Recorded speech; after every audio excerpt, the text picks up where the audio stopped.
What's up? I'm Dan. Welcome to Complaints and Grievances. Okay, what are we going to talk about today? Let's talk about movies. Again, I like talking about movies. Why? Because it's fun, and I got lots of complaints and grievances when it comes to movies. Now, recently I've gone to the movies and I've seen 3 summer blockbusters. Incredibly good. But I have some complaints and grievances. So, let's get down to it. First, Die Hard 4. Live free or die hard? Well, it's based off an old saying which was live free or die. Anyone who's ever seen Vanishing Point understands exactly what that means when you watch the end of that movie and go, should I be sad? Of the 3 movies I'm going to complain and grieve about, this one was probably the best. Why? John McClane, terrorism, bombs, trucks, planes, and a whole lot of swearing. My kind of movie. I've loved all 4 Die Hards. And the 4th one had some definitely cool stuff. Justin Long's character, very nice touch. What are my complaints and grievances? Here's the big complaint. The bad guy. His character, strangely enough, is pretty easy to identify with. Yes, he goes about things the wrong way, but he did have a very good message. The American security system was completely flawed, and no one did a fucking thing about it. And that's what he's doing. He's showing the American government how easy it would be to infiltrate it if you really had the right personnel and the right resources. And he does. Now, he has a little speech against Bruce Willis, or John McClane, whatever you want to say. And I sat there going, you know what, he's got a damn good point. He's going about it the wrong way, though, and that's what pisses off John McClane. John McClane doesn't like nobody fucking with his country, or with his people, or with the innocent. John McClane is about protecting the innocent and shooting people. And he does. A lot. Good work, John McClane. So, I don't have a problem there, but I did identify with the villain for the first time in a Die Hard movie. I was like, he's got a fucking point, but he's going about it the wrong way. You could take that movie and change the title to Technological Terrorism, and you could make the bad guy the good guy as long as he went about things the right way. So, interesting point. Next movie. Okay, next movie. This is not so political. This is more bad movie making. Transformers. I loved it. They did a damn good job with the special effects. The robot-on-robot action, so sweet. Like robot against robot. I once heard Kevin Smith say, there is nothing greater in a movie than big fucking robots, and he is absolutely right. When he saw the trailer for Sky Captain and the World of Tomorrow, he told himself, I'm not going to go see that movie. Do you know why? Because there's big fucking robots in the trailer. And that to me is the most awesome thing I've ever seen. I don't want to see the movie and have it ruin the idea of big fucking robots. And you know what? I watched Sky Captain, and it ruined the idea of big fucking robots. Smith had it right. Anyway, what's the problem with Transformers? The problem with Transformers is the classic problem I've had with many movies. Usually a movie with verses in between 2 different things. Example, Alien vs. Predator, Freddy vs. Jason. The problem with those 2 movies, Alien, Predator, Freddy, Jason, humans, fucking humans. Human beings destroy everything. They ruin it. Their plots, their stories, their bullshit drama ruins everything. And the director, or the writer, or whoever the fuck is in control of the film, always has to add in really stupid shit that humans do. Stuff to get the people who don't understand what's going on to be like, oh, that I can identify with. Oh. Shut the fuck up. Boo. Dead. Okay, my problem with Transformers. Too much human bullshit. Okay? The movie can't just be about robots fighting each other. Then it would be stupid. It would be dumb.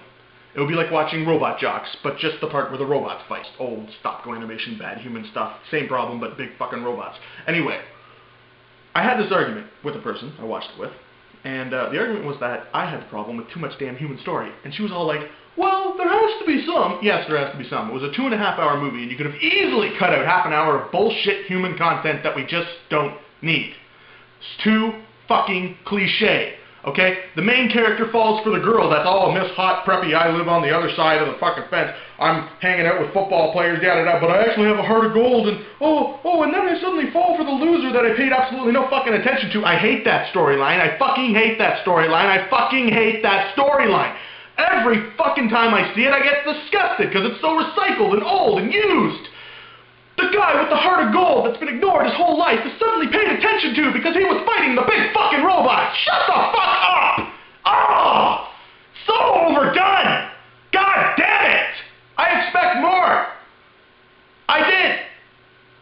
But I got the big fucking fucking robots. I love the big fucking robots, man. Oh, the special effects were fantastic. I actually found a tear in my eye when they were dragging that one robot away, and it was all like, what's happening? Oh shit, they're freezing me with stuff. I was like, no! Not the cool one! Not Bumblebee! What a stupid name for a robot.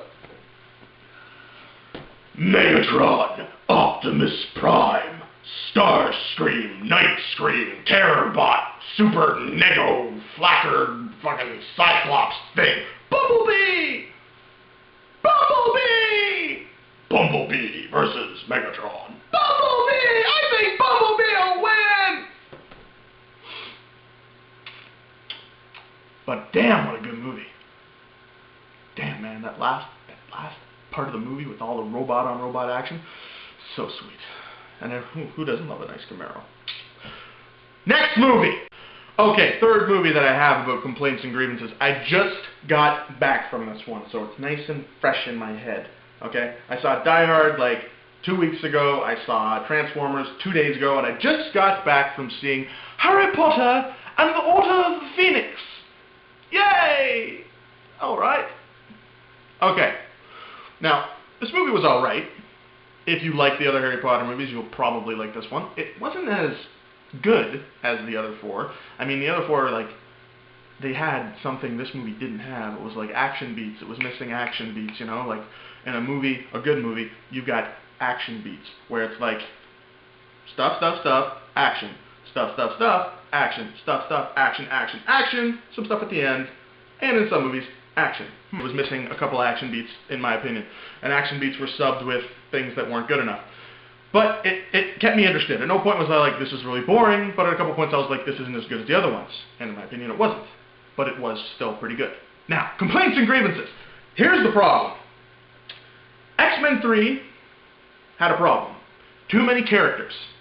Too many fucking characters, and stories were lost and forgotten.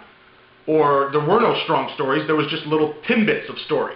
Alright? Harry Potter has that, sort of. There are a lot of characters, and there's a lot of story, but the big problem for me comes when characters get forgotten. They do. Okay? Malfoy was hardly in this one.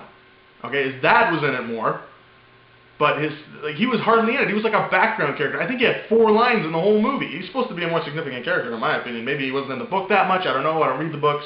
I just saw the movie, okay? That and Harry's girlfriend of sorts, okay? There's a big conflict there where she apparently sells out Harry and the Dumbledore army, and, like, there's no conclusion to that, you know? They find out, oh, she was drugged and forced to tell. And then there's no scene whatsoever where Harry talks to her, or Harry consoles her. No closure. No fucking closure. Harry, you don't know how to close. You're going back home, you haven't talked to that chick. You think you're going to get laid in the next movie? I don't think so. Maybe. If you're lucky, send that bitch some flowers. My opinion. Anyway, overall, not bad. But to me, characters need a bit of closure.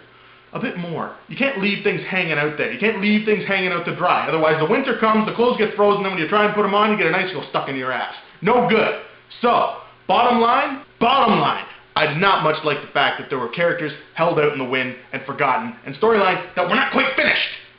So, this is the thing. My only problem, is that what you're going to hear eventually is, oh, well, those are in the extra scenes on the extended director's cut DVD with additional 2-disc set. Fuck you, man! Shut the fuck up! Your fucking 5-dick disc. Fuck you and your 5-dick disc, okay? I ain't buying that extra fucking disc. You want to put in the scenes that make sense? Put them in the movie in the goddamn movie theater, okay? Do not leave out crucial shit. You leave out crucial shit, you got a 5-dick DVD problem.